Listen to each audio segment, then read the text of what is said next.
Vishnupadaya Krishna Prasthaya Bhutale. Today we continue to read from Śrīmad Bhāgavatam, Canto 4, Chapter 7, entitled The Sacrifice Performed by Dāsa, Text 5. Om Namo Bhagavate Vasudevaya. Om Namo Bhagavate Vasudevaya. Om Namo Bhagavate Vasudevaya. Om Namo Bhagavate Vasudevaya. Om Namo Bhagavate Vasudevaya. Om Namo Bhagavate Vasudevaya. Narayanam Namaskritya Naram Chaiva Narottamam Devim Saraswatim Vyasam Tato Jayam Udirayet Nashtaprayeshu Abhadreshu Nityam Bhagavata Sevaya Bhagavati Uttama Shloke Bhaktir Bhavati Naistikhi.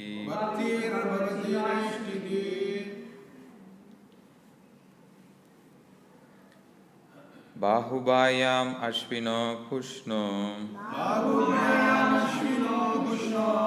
Hastabhyam Kritabahavaha Bhavantu Advaryavaschanye Basta Smashurur Bhrugur Bhavet Bahubayam Ashvino Pushno Hastabhyam Kritabahavaha Bhavantu Advaryavaschanye Basta Smashurur Bhrugur Bhavet Bahubayam Ashvina Pushno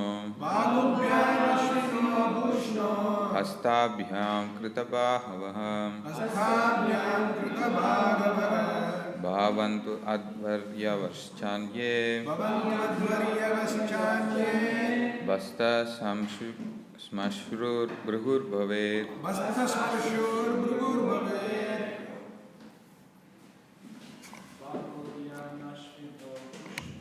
Bahubyam Ashvino Pushno Hastabhyam Kritabhagavaga Bhavantavadvaryavaschanye Vastasmarshur Bhrugur Bhavet Bahubyam Ashvino Pushno Hastabhyam Kritabhagavaga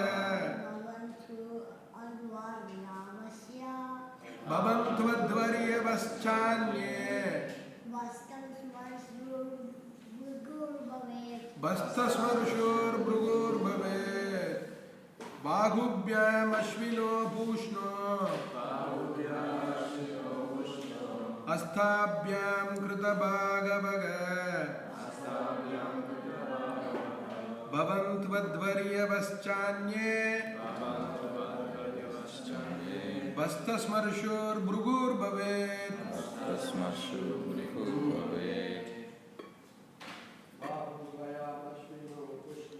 Bahubyam Ashvino Pushno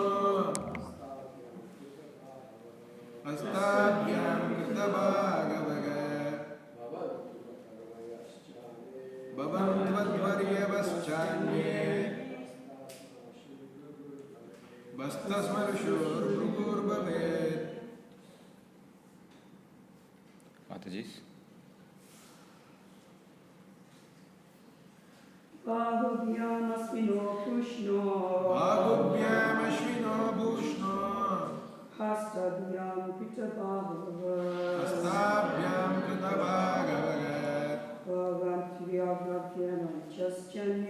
Bhavantavadvaryavaschanye Vasta Samsmritur Bhavet Bastasmarshur Bhrugur Bhavet.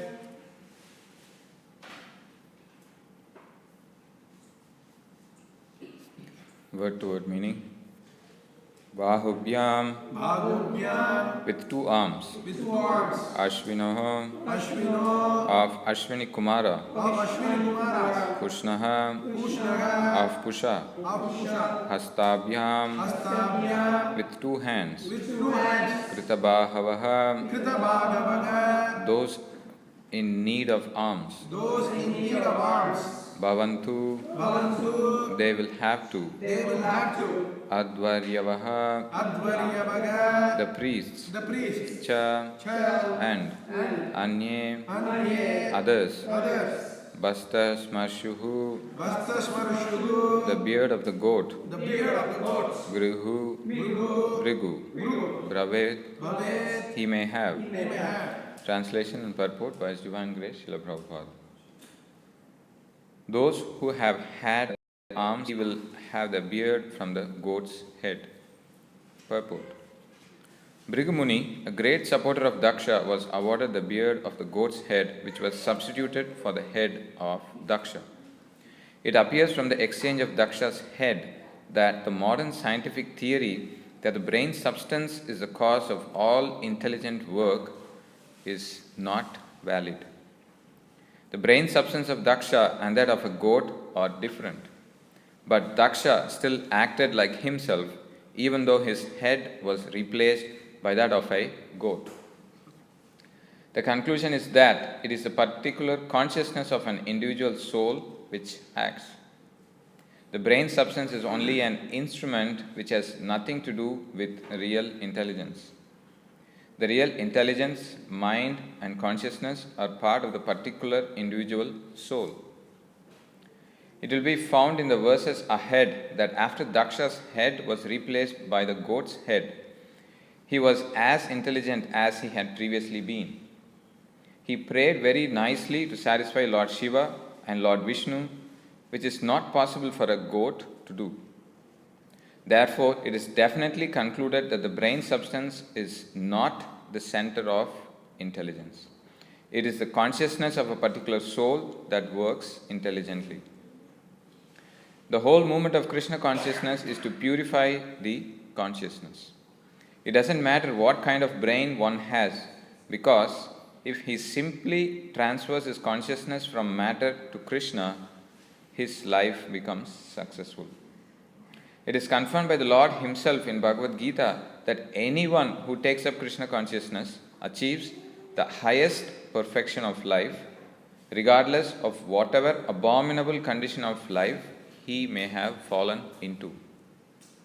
Specifically, anyone in Krishna consciousness goes back to Godhead, back to home, on leaving his present material body.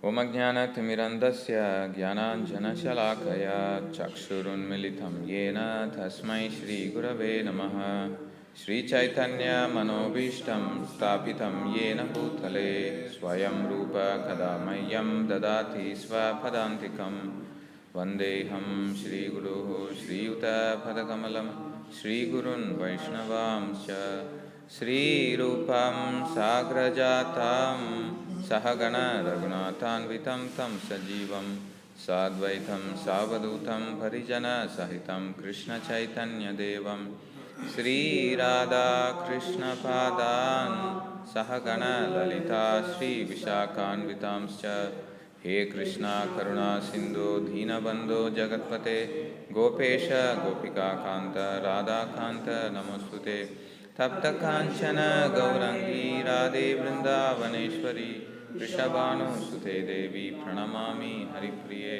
Vancha Kalpatarubhyascha Kripa Sindhubhya Evacha Patitanam Bhavanebhyo Vaishnavebhyo Namo Namaha Jai Sri Krishna Chaitanya Prabhu Nityananda Shri Advaita Gadadhar Srivasadi Gaura Bhakta Vrinda Hare Krishna Krishna Krishna Hare Hare Hare Rama Rama Rama Hare Hare.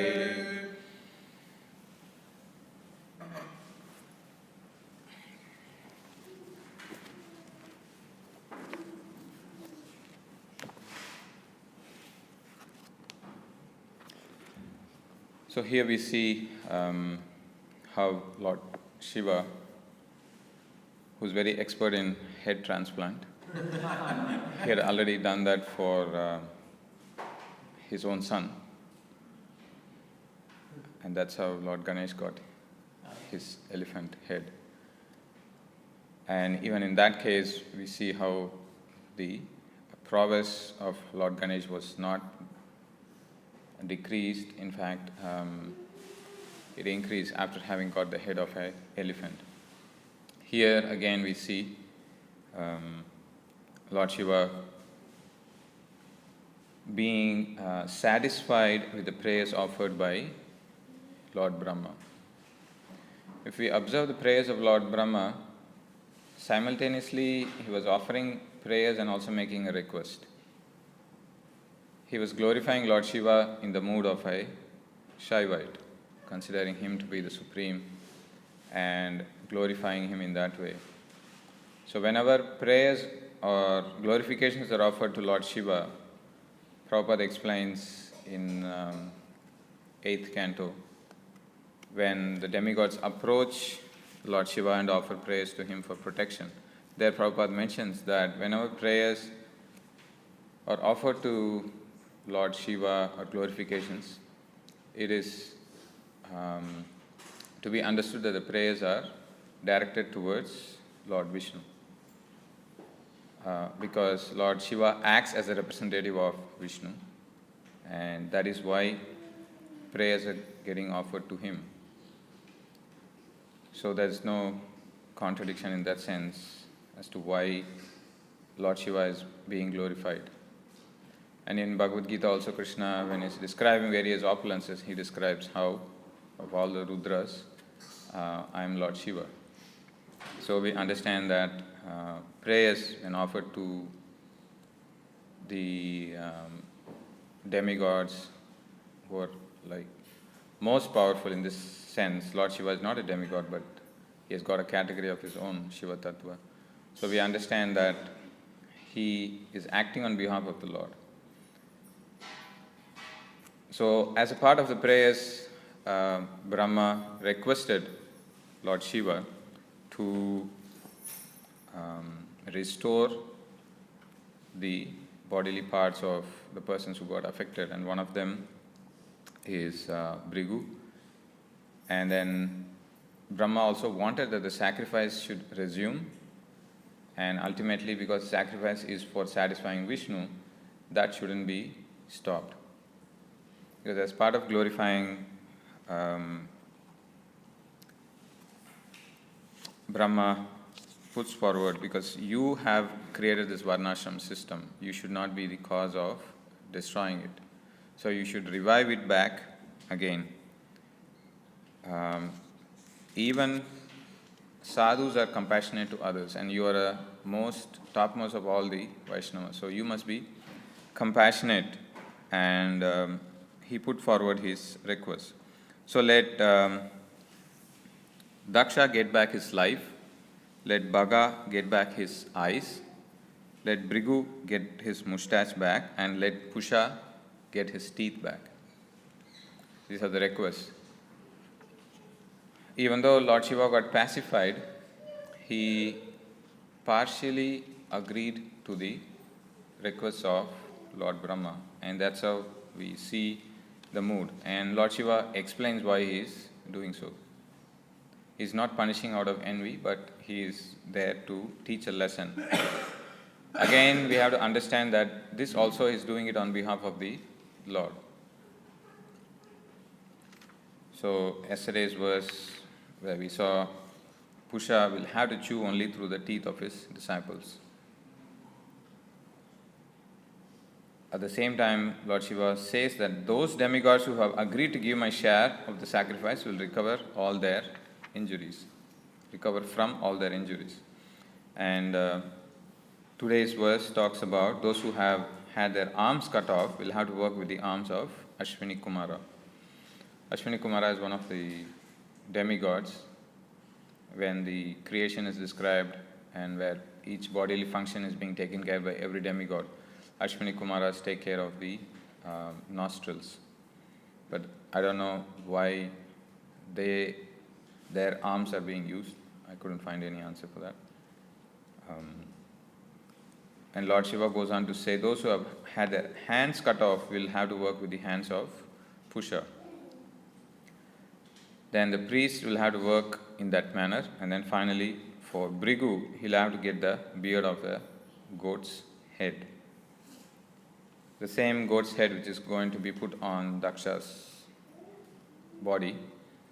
So that's going to be substituted for Daksha's head.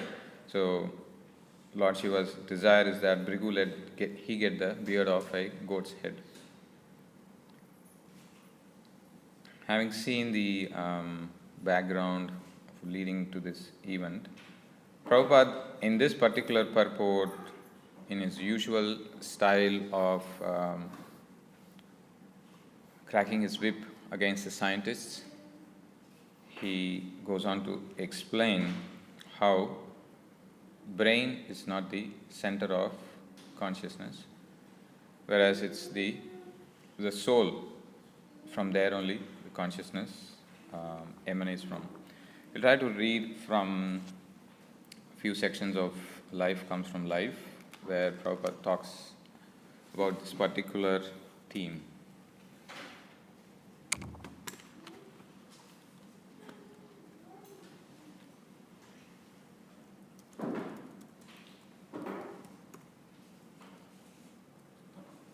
This is from the 12th morning walk, May 17, 1973.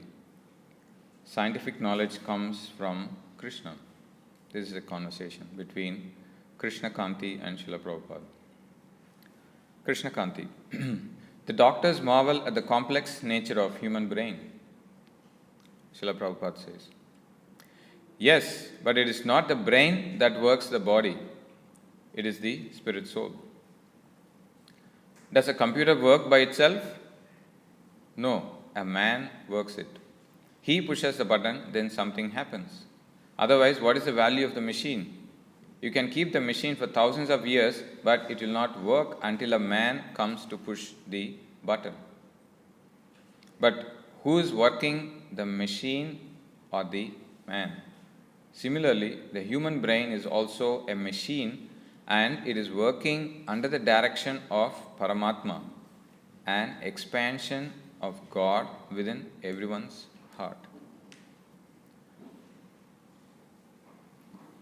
So here Prabhupada is clearly bringing out the fallacy in the claim of the scientists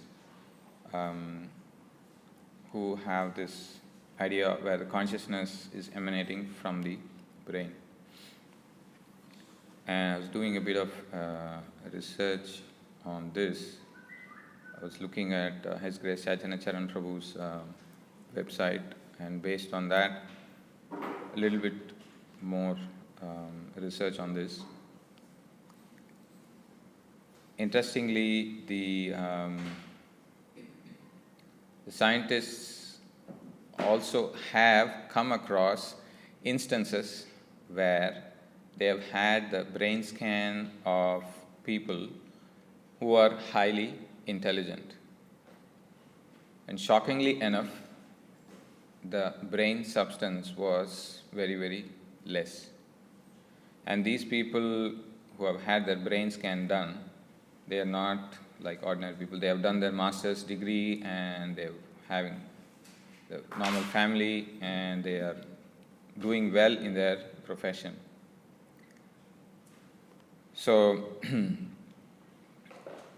another instance where children were put into the brain scan, and this is particularly when they have a disease, there is a fluid, too much of fluid in the brain, and to fix that they have to take brain scans.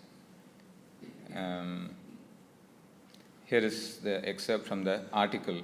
The title of the article is your brain really necessary? So this is according to a British biochemist, Donald R. Fordsky.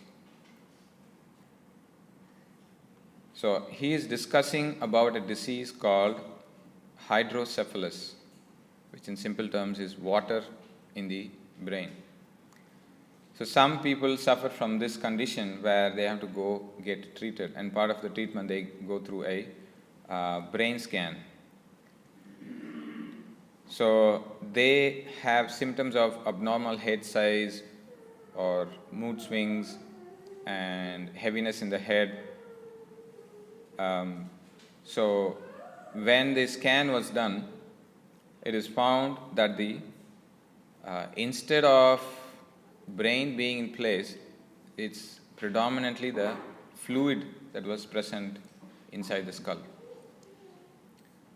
But still the intelligence and all that was not affected completely.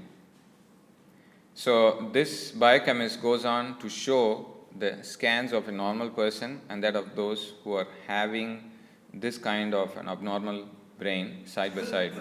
And it clearly brings out, you can see the fluid there and then the brain substance there. Interestingly, this finding was never published widely, although they made a documentary about it later. But even recently, up to probably 10 years ago, the case of the person that I mentioned who has done his master's and his master's in mathematics and is very intelligent, when they took his brain scan, again they were surprised to see that the brain substance was really less. So this particular biochemist, he is arguing that if I publish this, then it is going to create a problem to the mainstream neuroscience. If a brain which is affected by hydrocephalus, which is fluid in the brain, can store the same amount of information as that of a person who is intelligent, then they have to come in terms of how this can happen. So according to him, brain size does not scale with the information quantity. Therefore, it would seem timely to look anew at possible ways our brains might store their information. So they have come to the conclusion that the storage is not happening within the brain. It must be somewhere else. Because according to them, if the storage is happening in the brain, these intelligent persons who are leading a normal life, going to a job, having wife and children, they are still able to have their information kept somewhere else. So this is when their research goes further. And this is where they use some of the terms which may not be understandable to common persons, but they are indicating that the storage is happening outside the physical body. So here is where the orthodox view and this biochemist's opposing view. So the orthodox viewpoint is that information relating to any long-term memory is held within the brain in some chemical or physical form.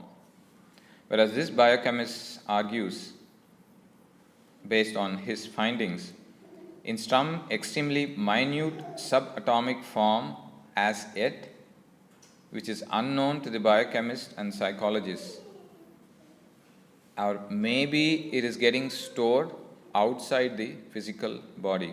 They use the term extracorporeal, which means outside the realm of your gross body.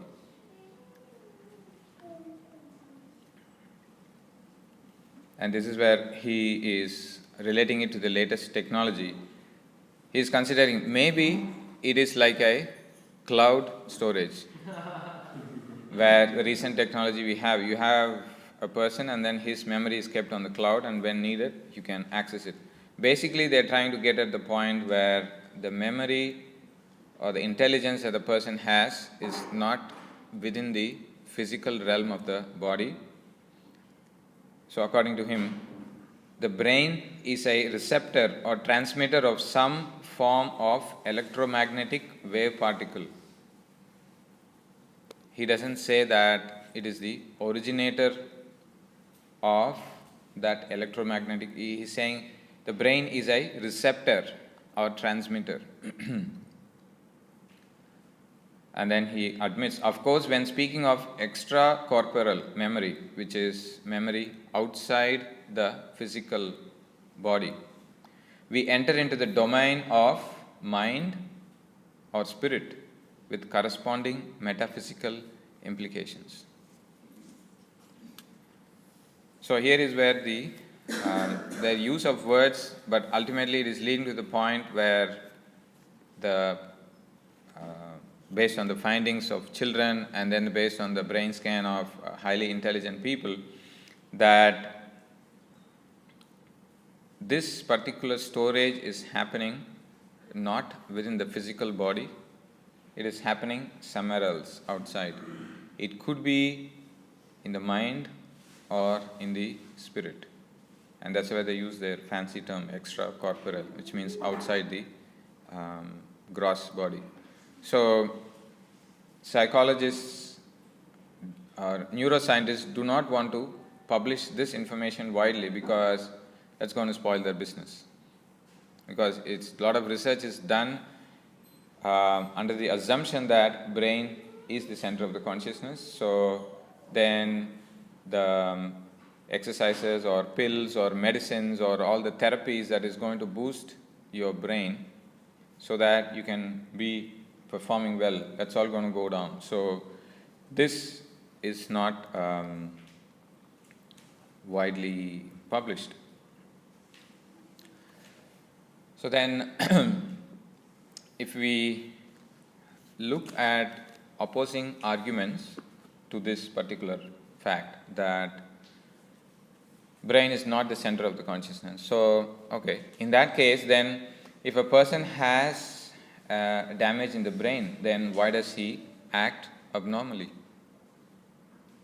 If, according to the statement that brain is not the origin of consciousness, but still, if a person has a head damage, he doesn't still act normally. So, the explanation is given by another scientist in their own terms. He gives the example of a light passing through a prism. He says light passes through a normal prism and then it produces a variety of lights on the other side. Now he says if the prism is damaged, the output of the light that's coming is definitely going to be affected. But still, the damage of the prism does not prevent the origin of the light that is entering through the prism. So his point is that even if the transmitter, which is the brain, is damaged, that does not explain the origin of consciousness. So if the brain in itself is considered as a transmitter,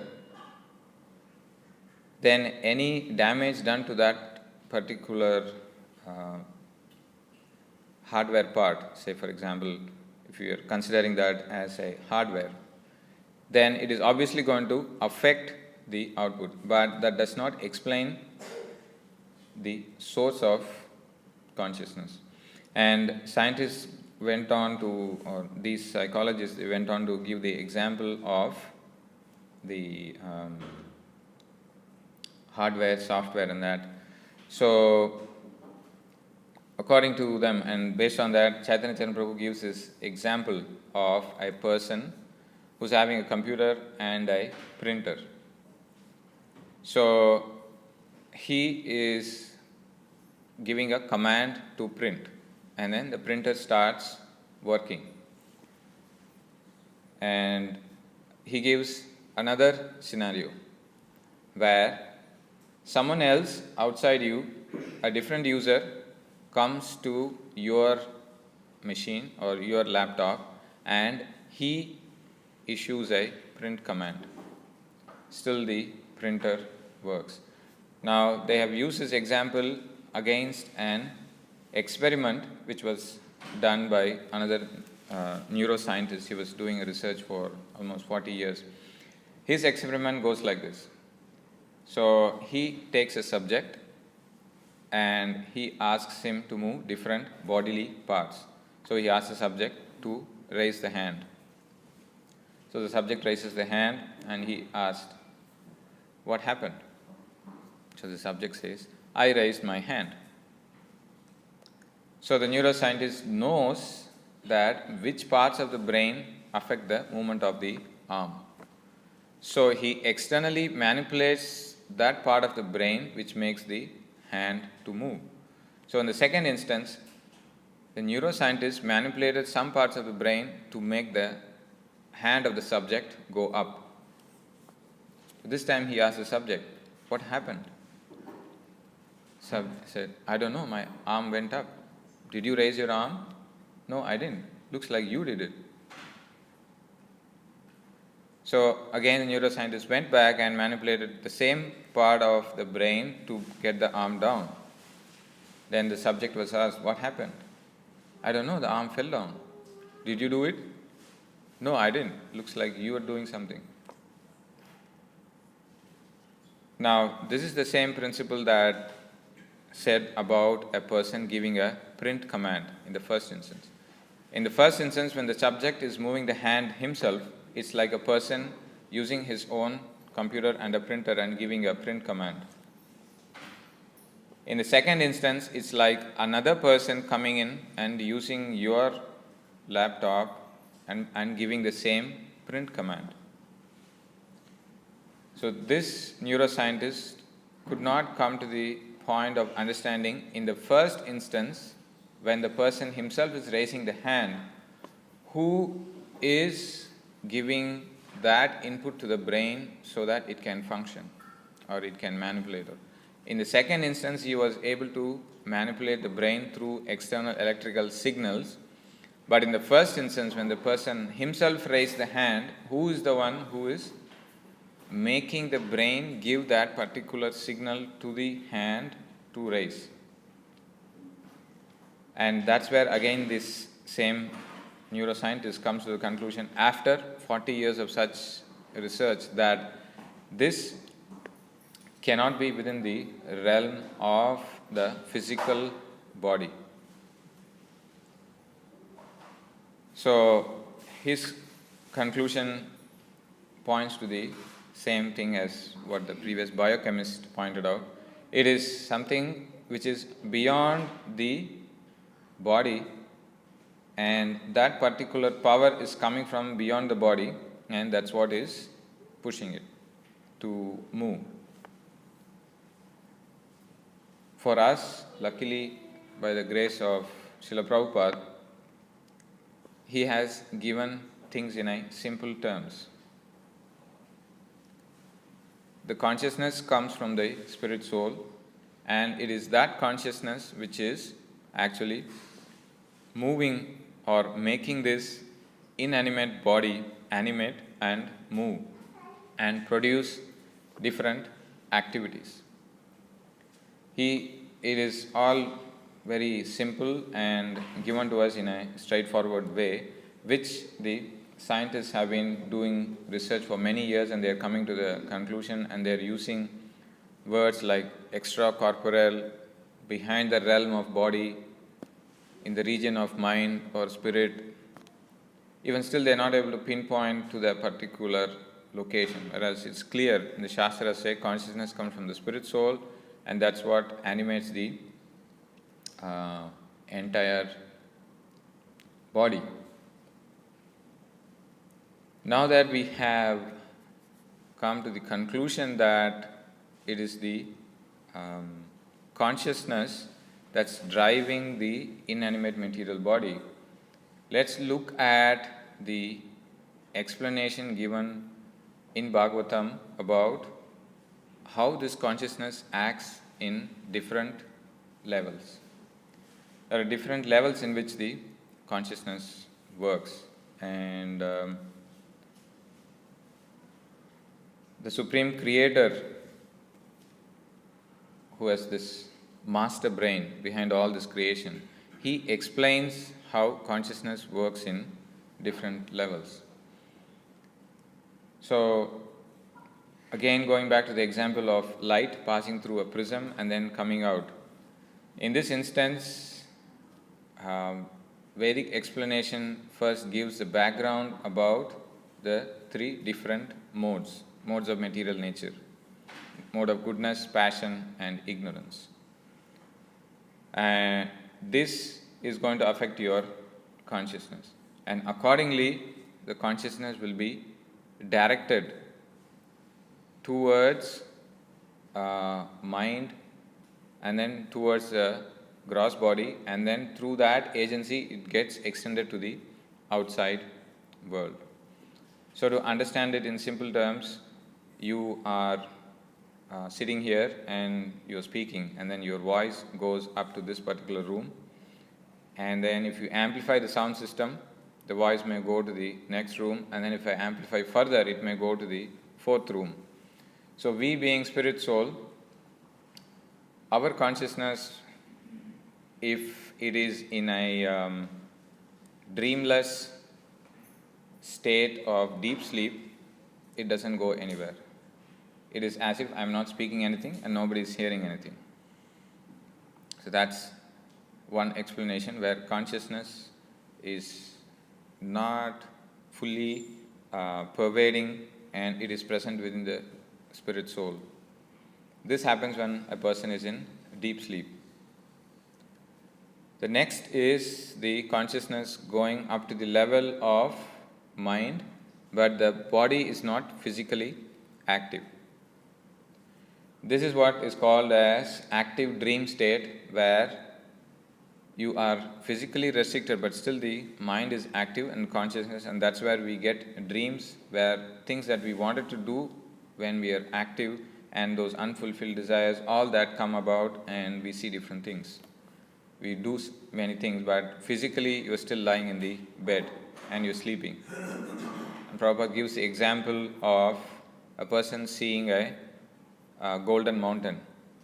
He might have seen gold and he might have seen a mountain, and in the dream these two combine together and then he sees a golden mountain. So this is a state of the consciousness where it is going up to the realm of mind. Then when a person is physically active, which means the consciousness goes beyond the mind and then it goes up to the gross body where he is starting to becoming active. So in the 11th canto, when Krishna is speaking to Uddhava, he brings about all these different categories, and also he tells an alternative as where the consciousness should actually be directed. It should be directed towards a state where you are able to go beyond the three modes. And that's where the purification happens. And that's the point Prabhupada mentions in the purport about the whole purpose of Krishna consciousness is to purify one's existence. So let's look at the words of Lord Krishna, how he explains that. And this is a good way to analyze ourselves, what mode is acting on ourselves and why we act in a particular way.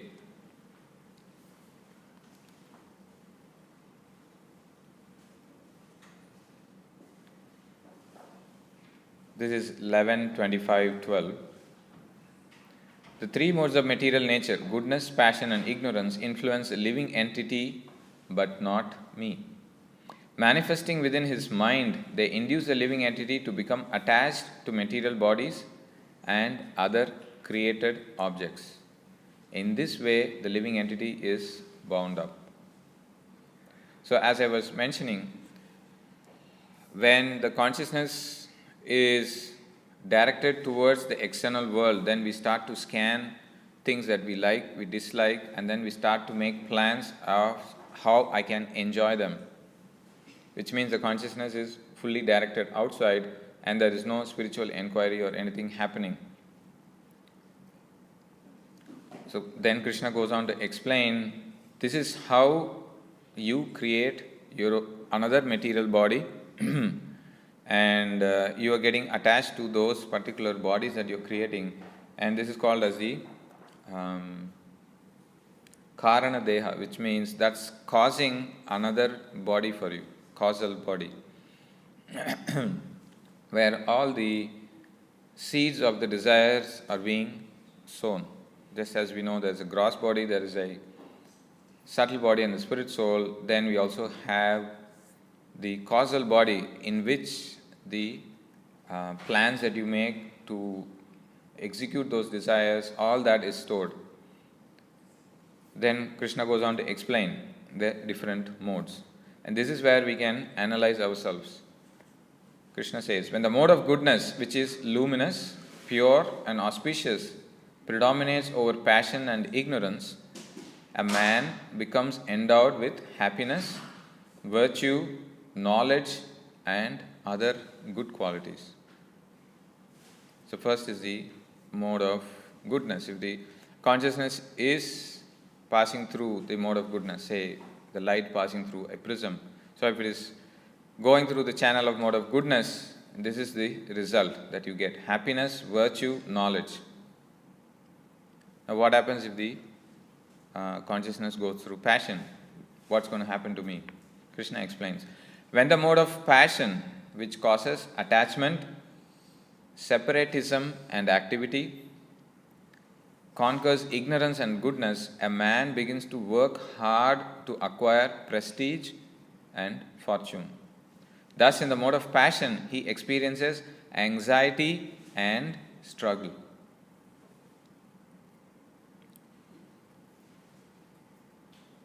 So, as I mentioned, what we are going through can be categorized into these sections. And accordingly, we can see which mode is acting upon us and where we should shift to. Then, in the 15th verse of this chapter, Krishna explains, when the mode of ignorance conquers passion and goodness, it covers one's consciousness and makes one foolish and dull. Falling into lamentation and illusion, a person in the mode of ignorance sleeps excessively, indulges in false hopes, and displays violence towards others. This is explained in the Bhagavad Gita as well, when three modes of nature is described, and how there's a constant struggle between the modes, and every time one particular mode takes over.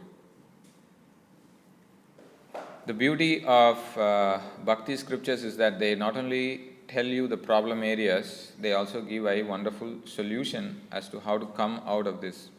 And Krishna explains in the 16th verse, when consciousness becomes clear and the senses are detached from matter, one experiences fearlessness within the material body and detachment from the material mind. You should understand this situation to be predominance of the mode of goodness in which one has the opportunity to realize me. Now, having looked at these modes, coming to the characters that we are dealing with in this particular episode, it's not a rocket science to figure out who is in which mode.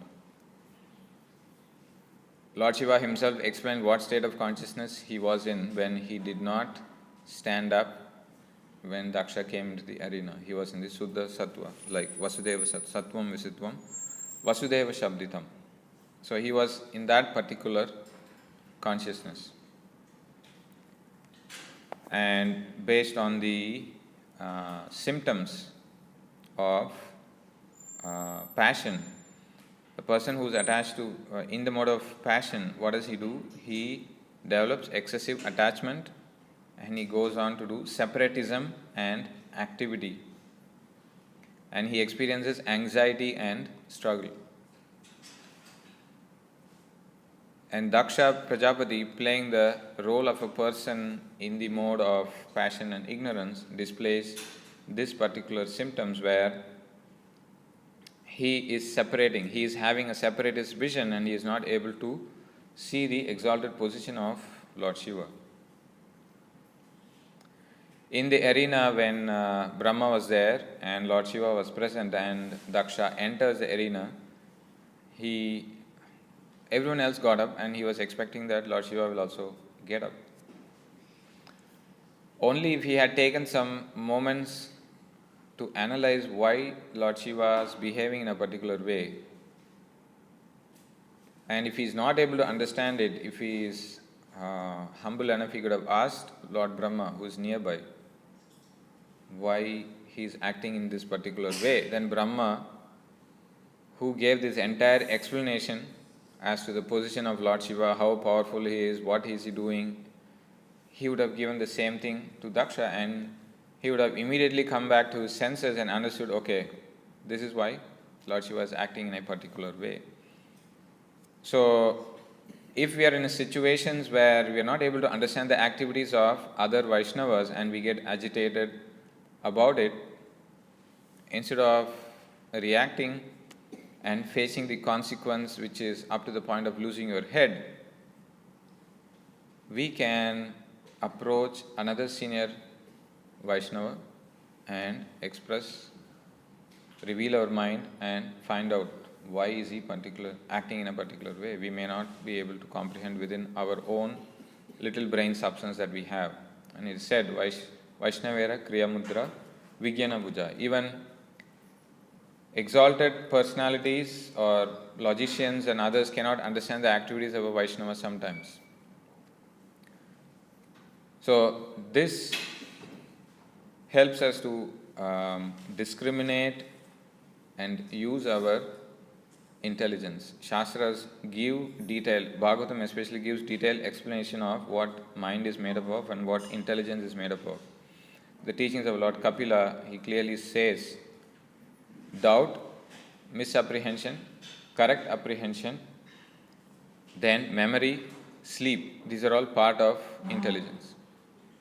And it clearly gives the explanation as to where the memory is. It's not within your gross body, but it's in the subtle body, which is the intelligence aspect, and that's where memory is.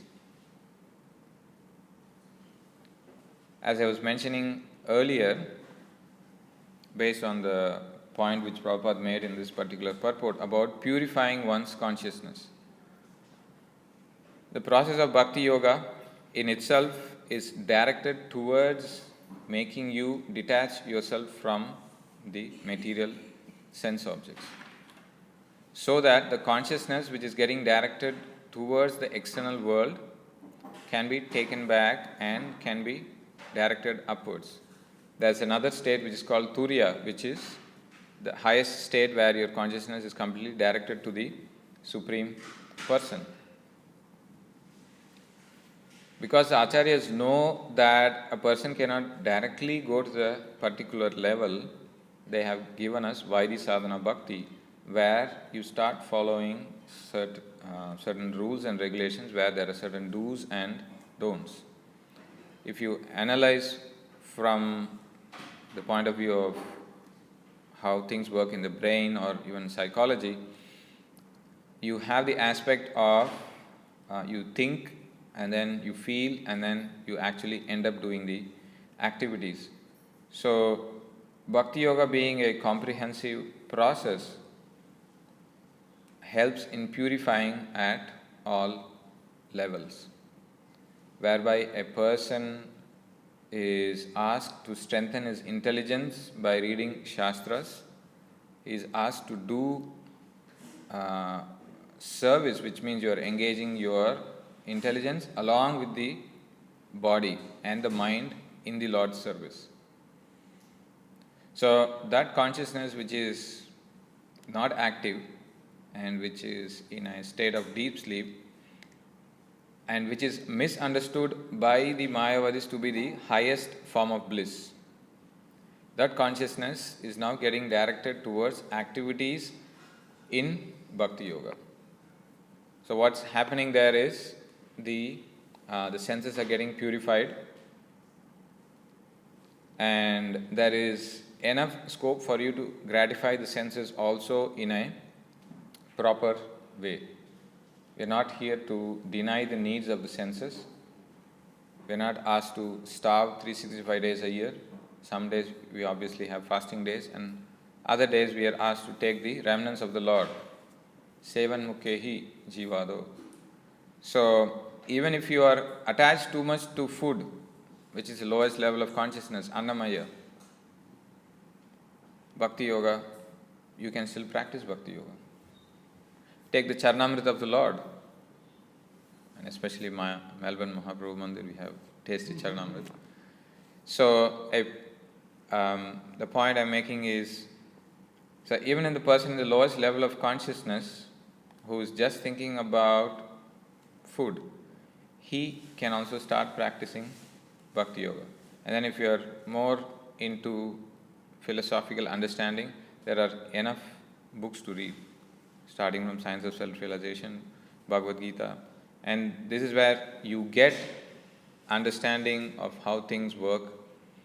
And then if a person doesn't want to get into too much of reading, and there are a lot of things to be done, a lot of activities to be done, like cleaning the temple, decorating, so many things, where your ability to think and work, all the senses, working senses, all that are put into work for the purpose of satisfying the Lord.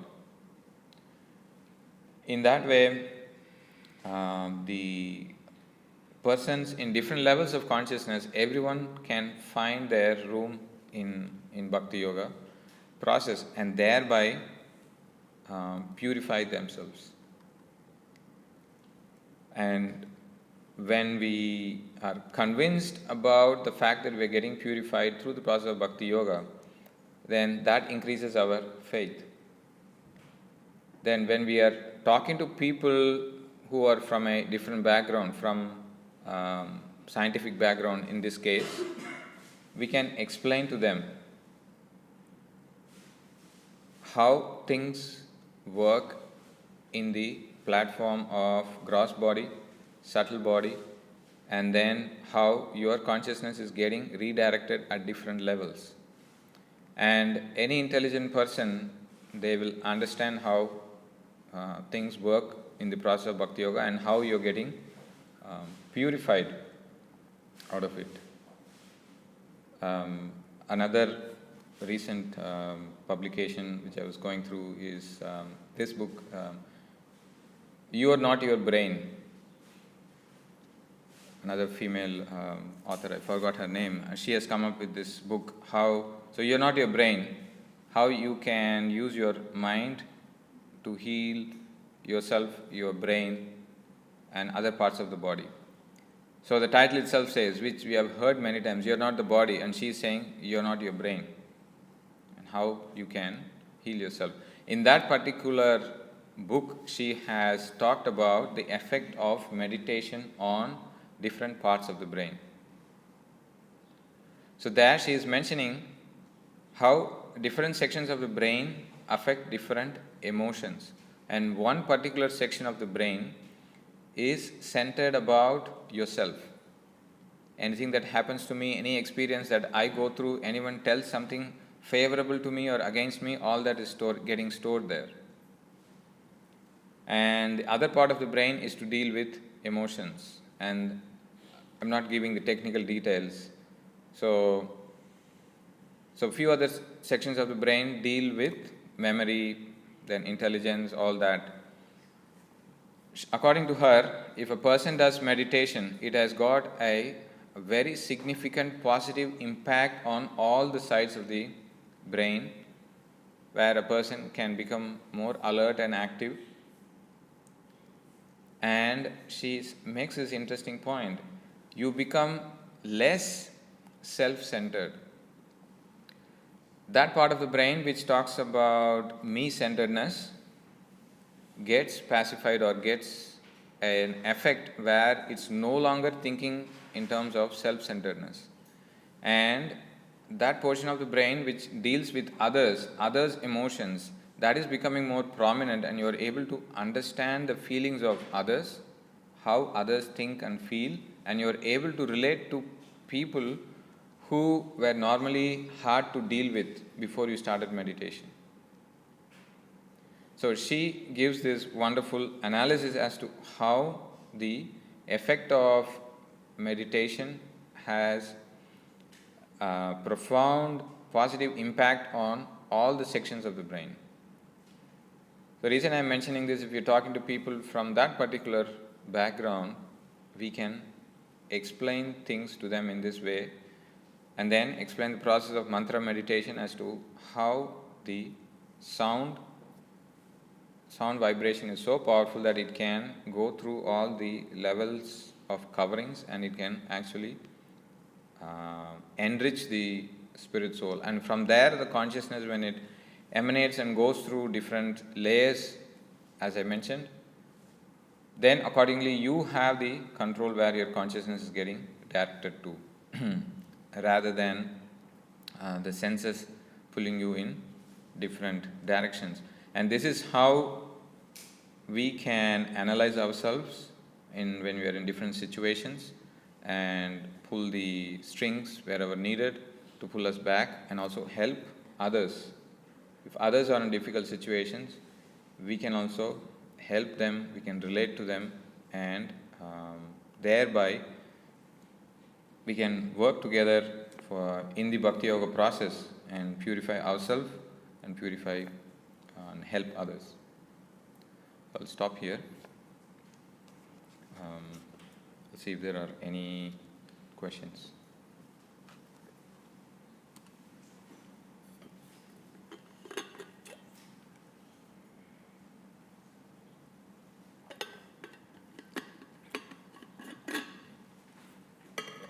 I'll ask a very simple question first. How you define the consciousness? Because it is an academic field. I see the consciousness they talk about more about the experience. Whether does the Vedic philosophy talk about the experience? This is the consciousness. First of all, and second question is how the spirit and consciousness is connected. How the spirit get affected. I see this in the German philosophy. The philosopher Hare talk about this. The spirit. Spirit is the essence. Talk how the spirit is converted into the action gradually. So my question is, Vedic philosophy, how spirit and that action is connected? Okay, so the question is how the spirit and the action are connected. By defining first what is spirit, what is the consciousness? Prabhupada explains consciousness is the symptom of the soul. So the fact that I exist means I am conscious. So to understand this, fire cannot be separated from heat and light. Fire emits heat and light. So spirit soul, if you are alive, then you are conscious.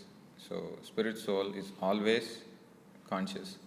So it is inherent in the spirit soul to be consciousness. There is no part where it is, okay, this is spirit soul, this is consciousness, and then now you're trying to link with it. So by the understanding of fire, heat and light, can you separate heat and light from fire? No, it is part of the fire. It's the nature of the water to flow, nature of the salt to be salty. So you understand by that, the symptom of the soul is consciousness. So then, the next question about how does the spirit soul act? So as I was explaining so when the consciousness is directed towards external sense objects, then you start to develop a desire to enjoy, acquire, all that. So at that point, the consciousness is acting at the level of liking, disliking. I want this, I don't want this. So Vedic psychology explains, which means you're thinking in terms of likes and dislikes, so you are in the platform of mind. The moment you start making plans as to how I will get the object and enjoy, then you're starting to think how to get the object. So then you're starting to think in the level of intelligence. You have to make plans. Say for example, you have to go to the city, you have to eat a nice food and the restaurant is in the city, so then you've decided, okay, now I want the food and I have to eat it. So then go to the tram, go to your mobile phone booth, go to the tram checker, check the time when the tram is coming, go get there, and then get to the destination, use Google Maps, go to the restaurant. Yeah. So that point of time, you are acting in the level of intelligence, how to get the desired object. And then you start to experience, as you said, okay, then when you put the food in your mouth, that's when you're starting to actually experience. So that desire which started, okay, I must have a nice food. So that originated, and then you started to like it, okay, then you started to make plans, then we are actually going and actually experiencing it. So the taste, all that comes through the sense object, and it is because the soul is present, and that's why enjoyment is there. Even if you feed a nice food to a dead body, there's no way a dead body can taste anything. So the presence of the soul is what makes the person relish. So this is how the consciousness in itself is a symptom of the soul. Then once you start making plans and all that, as I said, intelligence, then emotions only, then at the level of the mind, and only directed towards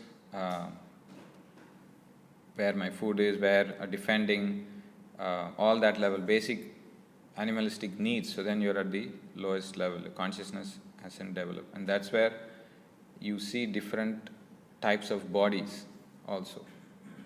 I'm not sure if other philosophies explain why there are different types of bodies, why there is a plant body, why there is a bird body, why there is, and Prabhupada's purports explain a person who wanted to remain naked, he has got the body of a tree. So like that, if you, depending on the consciousness, you get that body. Does that make sense? Yes, Prabhu, you mentioned the symptoms of the laws of nature yes, from the 11th canto. Yeah. And one of the symptoms of the mode of passion is attachment and differentiation. Yes. And activity. Yep. And I was thinking that the impetus for activity is obvious. There's an obvious connection with passion. If you're in mode of passion and you strive to do something, you act. Yes. For attachment. And in the mode of goodness, what is the impetus then for action? There's no attachment, or we're not distinguishing between I like this or I don't like this. So what is the impetus for action? In the mode of goodness.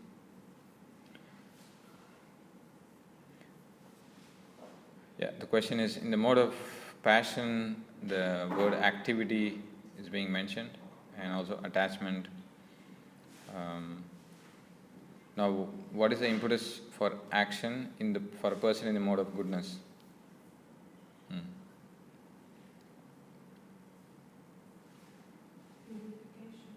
In the mode of goodness,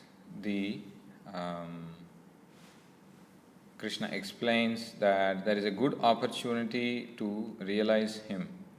So even there, your activity is still going to be there, but the motivation for the activity is to please the Lord, or in the very first instance, the motivation for activity is for self-realization rather than gratifying my senses. The activities are going to be redirected towards self-realization, and then next step of connection between me and the Supreme Self. Then, so activities are also going to be there, but they are guided by a purified motive. Whereas in the passion, as you mentioned, your motive is to enjoy a particular object based on your own attachment. And if somebody else hinders that particular enjoyment, then the other lower emotions like anger and all that come up. Whereas a person in the mode of goodness is redirecting his activities with a proper motive, for self-realization and for satisfying Krishna, even when his attempts are, even if he is facing failure in his attempts, he is still equipoised. So the impetus for action in the mode of goodness comes from the motive to realize oneself and also to serve the Supreme. That's what I feel, yeah, based on my limited understanding. But interestingly enough, that I had the opportunity to read Srihotra Swami's book, Vedanta Psychology. So there Maharaj explains in detail about attachment. So the way he explains is to control desires, you have to watch where you're getting attached to, and attachment is what is driving your activities. So if you want to redirect your activities, so then you'll have to shift your attachment from material to spiritual. And that's, in one way, it will answer your question, like in the mode of goodness, the impetus for action is to redirect our attraction from matter to spirit. So hopefully, is that okay? Anyone wants to add to that?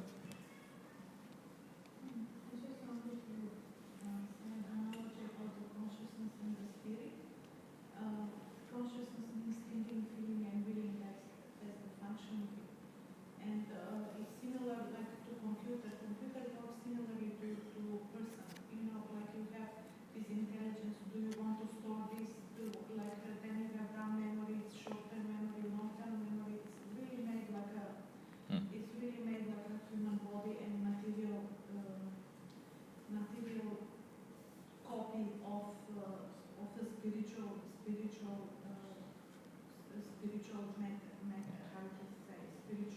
Being. Spiritual being, yes.